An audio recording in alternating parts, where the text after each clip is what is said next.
Ada yang di atas dan di bawah. Ada yang di dalam tenda dan di luar tenda. Ada yang duduk, berdiri. Mereka ngapain ya di situ? Ya elah Wong, ini kan tanggal 9 Zulhijjah. Mereka sedang wukuf di Arafah tahu. Sabar, Dok. Kan CS kamu tuh. Itu baru jamaah haji saja ya. Coba bayangkan kalau nanti di Padang Mahsyar kayak apa luas tempat dan banyaknya manusia ya. Apalagi jika manusia dikumpulkan dari sejak zaman Nabi Adam sampai sekarang. Kok dari zaman Nabi Adam sampai sekarang, Tok? Iya, Dok. Bahkan sampai hari kiamat nanti. Semua manusia dikumpulkan. Iya, Wong. Termasuk manusia yang sudah mati. Mereka dibangkitkan kembali. Kayak zombie dong. Nanti jalannya begini. Ah, kamu Wong, kebanyakan nonton film tuh. Anto juga sih. Mana ada manusia sudah mati bisa dibangkitkan kembali. Benar ini, Dok. Seminggu lalu Pak Ustadz pernah menerangkannya. Kamu salah dengar kali, Tok. Iya, Dok. Benar apa yang dikatakan Tanto. Gini deh, kalau semua manusia dibangkitkan dan dikumpulkan, Padang Mahsyar jadi seperti apa? Kamu tahu tidak? Lah, meneketeh.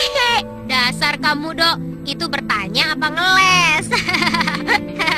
Makanya, Dok, kalau Pak Ustadz menerangkan, kamu jangan tidur. Jadi nggak tahu deh. Kamu juga nggak tahu? Ada apa ini? Ini ya, kami sedang nonton siaran langsung haji saat wukuf di Arafah. Banyak sekali manusianya. Lalu? Lalu Anto bilang, Paman, kalau semua manusia dari sejak zaman Nabi Adam sampai kiamat, kelak akan dibangkitkan kembali, dikumpulkan. Benar itu, Dok. Semua manusia, termasuk kita, akan dikumpulkan di Padang Mahsyar. Tuh kan, Dok, catet.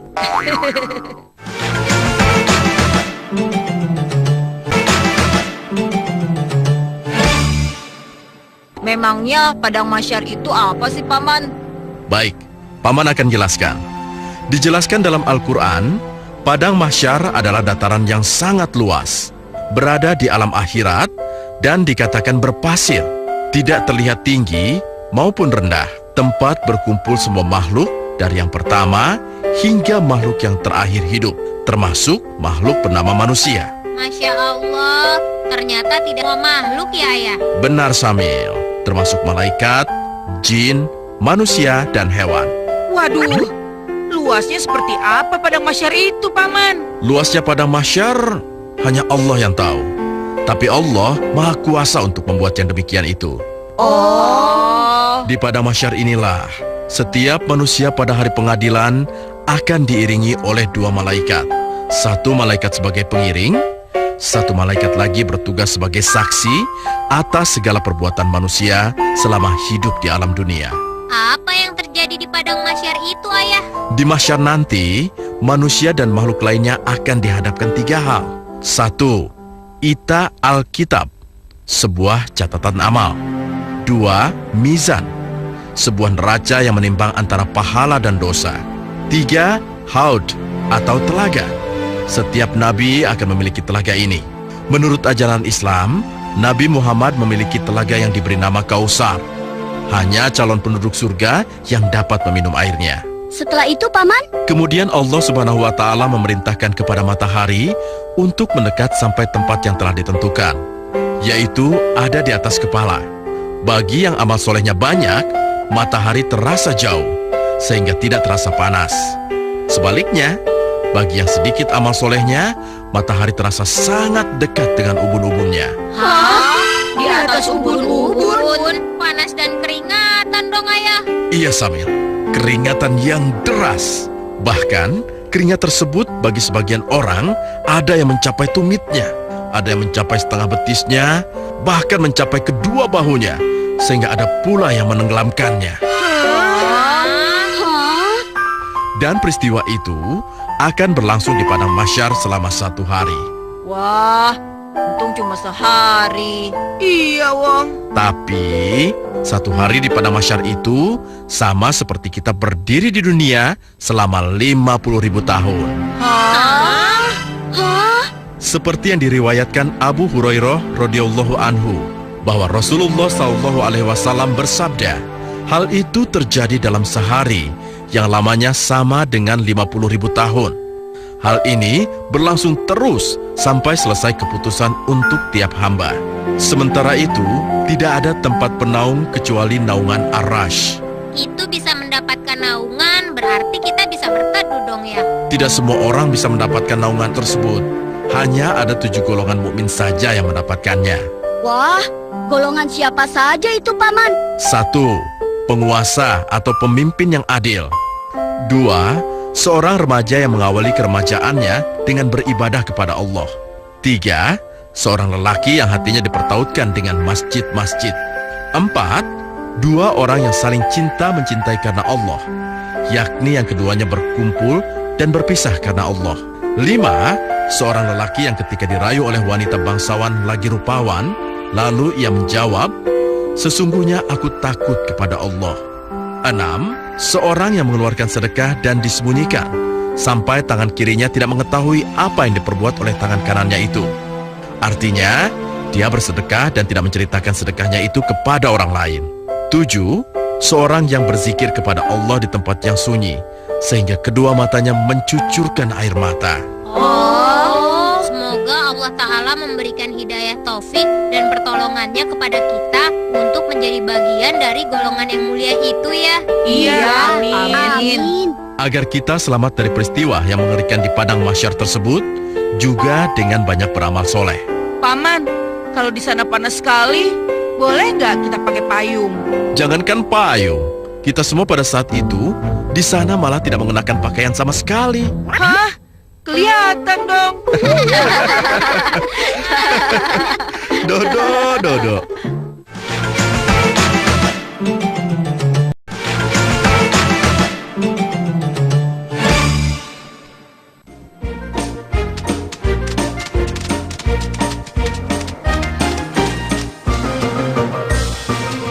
Teman-teman, kalian mau es krim tidak? Enggak dong, aku nggak punya uang. Aku juga lupa tidak bawa uang jajan. Sudah, tenang. Udah traktir. Hehehe, asik. Bang, es krimnya 5 ya, Bang? Siap, Den. Mau nggak, Den? Siapa dulu atuh? Gak usah berebutan.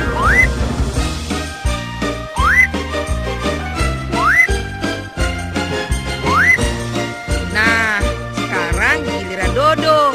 Pakai coklat yang tebal ya, Bang. Loh, Dok, es krim kamu kok pakai coklat? Dodo gitu loh. Hi, dasar kamu, Dok.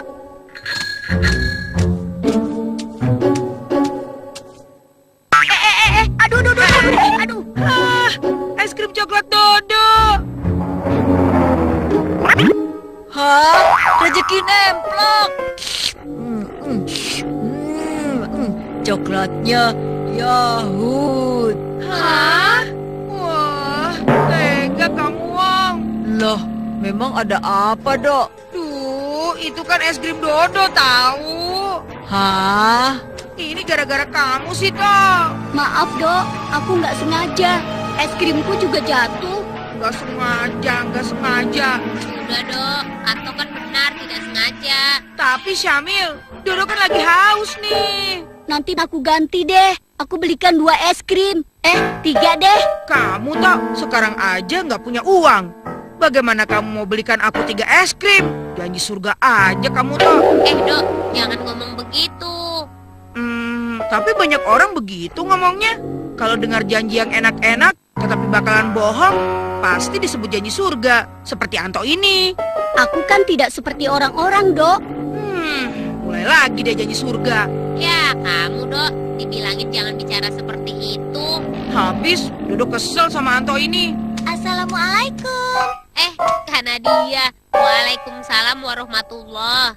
Waduh, ada apa ini? Biasa, Kak. Mr. Dodo. Tapi ini gara-gara Anto, Kak. Sudah ditraktir, malah menjatuhkan es krim Dodo. Sudah begitu, Anto berlagak mau menggantikannya dengan 3 es krim, Kak. Padahal jelas-jelas udah punya uang. Kan itu namanya janji surga. Bohong aja. Loh, janji surga kok bohong? Kamu salah memakai istilah. Maksudnya, Kak? Maksudnya, janji surga memang benar ada. Karena Allah yang menjanjikan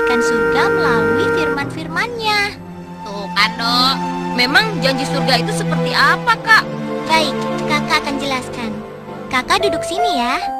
Iya, Kak. Boleh Kak, biar kami duduk di atas rumput sini saja. Dengarkan baik-baik ya. Iya, Kak.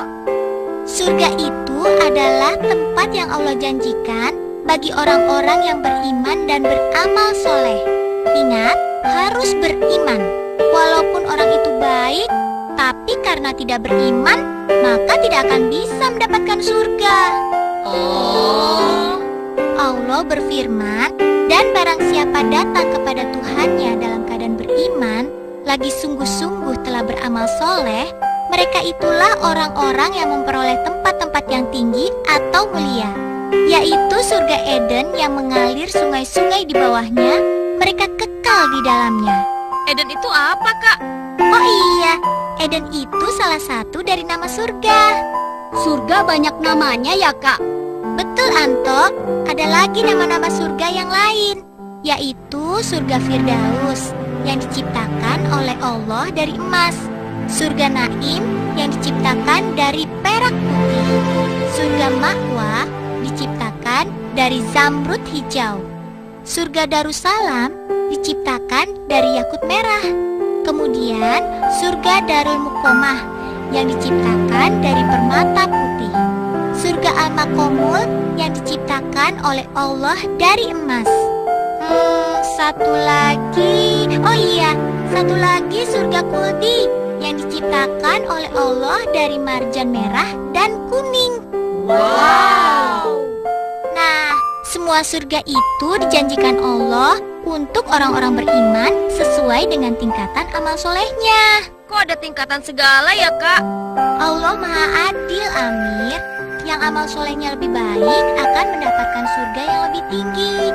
Oh, begitu. Yang paling tinggi surga apa, Kak?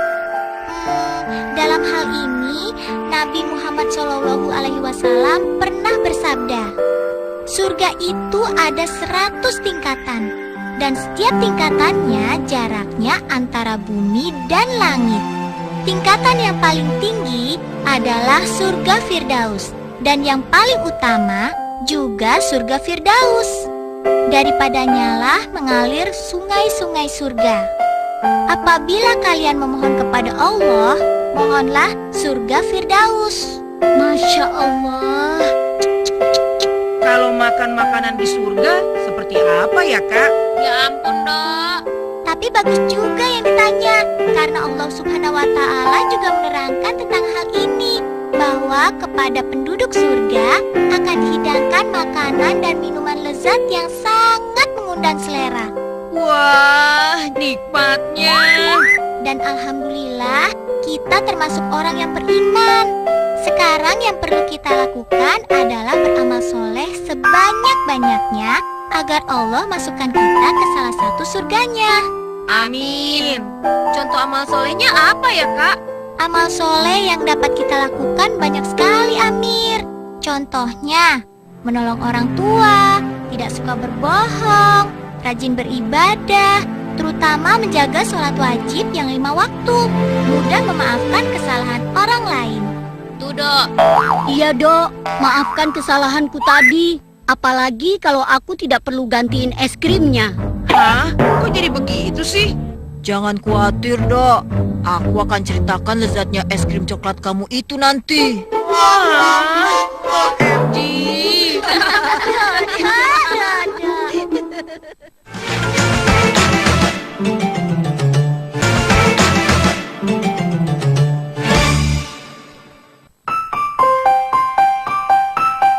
Gambar mana? Dok, gambar kamu sudah selesai. Sudah nih. Aku juga, Dok. Nih. Wih, ini dia penghapusnya. Gambarnya keren bingit. Koleksi A. Duh, salah nih. Penghapusanku di mana ya? Oh iya, Dodo. Dok, kembalikan penghapusanku dong. Bukannya sudah Dodo kembalikan, Tok? Tadi aku lihat masih ada di meja kamu. Tapi kok tidak ada ya? Udah, Dok, kembalikan saja. Kembalikan apanya, Syamil? Ada apa sih, Dok? Ribut banget. Lagi belajar nih. Hapusan Anto hilang nih. Oh, Ada tidak, Dok? Dok, tidak ada. Swear. Jangan-jangan kamu yang sembunyikan. Sembarangan kamu, Dok. Mau juga kamu tuh. Sorry lah, Yaw. Udah, Dok. Kembalikan saja. Astagfirullahaladzim. Nih, lihat. Tuh, tidak ada kan? Mana ya? Itu hadiah dari pamanku. Belinya di luar negeri lagi. Aduh, Kamu jangan melihat begitu dong, Tok. Beneran, Dodo tidak ngumpetin. Assalamualaikum warahmatullahi wabarakatuh. Waalaikumsalam warahmatullahi wabarakatuh, Pak. Dodo, Anto, ada apa? Begini, Pak. Tadi Dodo meminjam penghapusan ke Anto. Ketika Anto memintanya kembali, penghapusan itu tidak ada. Betul begitu, Dok. Betul, Pak. Tapi perasaan sudah Dodo kembalikan. Kalau sudah dikembalikan, pasti ada, Dok. Kamu sembunyikan tidak, Dok? Astagfirullah. Demi Allah, tidak. Maaf, Dok. Sudah. Begini anak-anak, kebiasaan berbohong akan menjadi pintu masuk untuk berbuat bermacam kejahatan dan dosa. Kalau orang banyak berbuat dosa, akan dimasukkan ke neraka, Dok. Si Pak. Di dalam Al-Quran, neraka disebut nar, yang secara bahasa berarti api yang menyala-nyala. Adapun secara istilah, neraka berarti tempat balasan berupa siksaan api yang menyala-nyala untuk orang yang berbuat dosa dan durhaka terhadap perintah Allah semasa hidup di dunia. Waduh, serem. Allah Subhanahu wa Ta'ala berfirman di surah At-Tahrim ayat 6, "Wahai orang-orang yang beriman, jagalah diri kalian dan keluarga kalian dari api neraka yang bahan bakarnya adalah manusia dan batu." Bahan bakarnya manusia dan batu. Mau tanya, Pak? Silahkan Yuli. Saya pernah dengar, sebagaimana surga, neraka itu bermacam-macam ya. Di dalam Al-Quran disebutkan ada 7 nama neraka. Yang pertama adalah neraka Hawiyah. Letaknya ada di lapisan paling bawah dan ditempati oleh orang-orang munafik dan orang-orang kafir. Kedua, neraka Jahim, tempat orang yang menyekutukan Allah. Ketiga adalah neraka Sakor, tempat bagi para pembohong, orang yang tidak sholat, tidak memberi makan orang miskin, beriman kepada sesuatu selain Allah, dan mengingkari hari kiamat. Catat tuh, Dok. Apaan sih kamu, Tok? Dodo, Anto, sudah ya, perhatikan dulu. Yang keempat adalah neraka Laza, dihuni oleh iblis beserta manusia yang mengikuti atau terbujuk rayuannya. Juga orang-orang Majusi atau penyembah api. Mereka semua tinggal dan disiksa selama-lamanya di dalam neraka itu. Ih, serem. Nauzubillah Oh, ya. no. Kenapa kamu, Wong? Kok wajah kamu kelihatan pucat begitu? Enggak, Dok. Enggak apa-apa kok. Sudah ya. Yang kelima, neraka Hutomah diisi oleh orang-orang Yahudi dan pengikutnya. Yang keenam, neraka Syair. Kelak akan ditempati oleh orang Nasyoro dan pengikutnya. Juga orang yang tidak mau berzakat dan pemakan harta anak yatim. Dan yang ketujuh, neraka Jahanam. Ditempati oleh orang Islam yang melakukan dosa besar dan mereka mati sebelum bertobat, meski tidak kekal di dalamnya. Alhamdulillah. Alhamdulillah, kenapa, Wong? Itu Pak, karena orang Islam tidak kekal di dalam neraka. Itu kan sesuatu sekali, Pak. Loh, memangnya kamu mau masuk neraka dulu? Kamu mau jajalin ya, Wong? Ya enggak lah, Dok. Anak-anak sekalian, meskipun orang Islam tidak kekal di dalam neraka sepanjang dia tidak melakukan kemusyrikan, namun kita memohon kepada Allah agar diselamatkan dan dijauhkan dari neraka. Karena apa? Karena siksaannya sangat pedih, Pak. Betul, Syamil. Lalu, apa yang harus kita lakukan, Pak, agar terbebas dari siksa api neraka? Ingat ya, kita harus selalu beriman kepada Allah, senantiasa beramal soleh, dan menjauhkan diri dari apa yang Allah larang. Dengan begitu, kita akan selalu terhindar dari perbuatan dosa. Tapi kalau sudah terlanjur bagaimana, Pak? Segeralah bertobat dengan bersungguh-sungguh, mengakui kesalahan atas perbuatan dosa, lalu memohon ampun kepada Allah dan berjanji untuk tidak mengulanginya lagi sampai akhir hayat. Kalau dosanya sedikit sekali. Walau sedikit, dosa ya tetap dosa, Wong. Benar apa yang dikatakan Dodo, tetap saja ada balasannya. Dan kita tidak boleh meremehkan dosa-dosa yang kecil. Jadi kita tetap harus ikhtifar dan bertobat ya, Pak. 100 buat Dodo. Dodo gitu loh. Ini bukan Hah?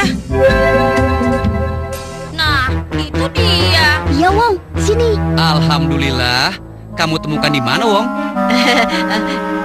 Ketemunya di kantong celana saya, Pak. Ya ampun, Wong.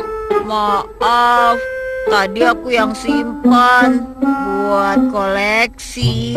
Itu namanya ngambil, Wong. Teman-teman, maafin aku ya. Aku hilaf. Aku janji nggak akan mengulanginya lagi. Alhamdulillah. Ya sudah, kita semua harus maafin Wong ya. Iya, Pak. Saya maafin.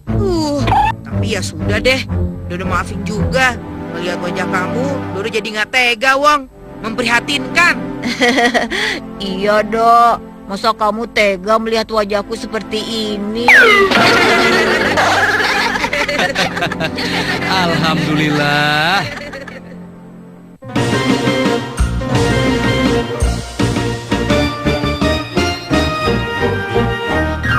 Aku ingin tahu, jadi serba tahu. Aku tak malu-malu, bertanya selalu. Yang aku lihat menjadi ilmu, yang ku dengar pun menjadi ilmu. Aku ingin tahu, jadi serba tahu. Aku tak malu-malu, bertanya selalu. Ya Allah ya Robbi, tambahkan ilmu yang bermanfaat bagi diriku. Aku ingin tahu, jadi serba tahu. Aku tak malu-malu, bertanya selalu. Yang aku lihat menjadi ilmu, yang ku dengar pun menjadi ilmu.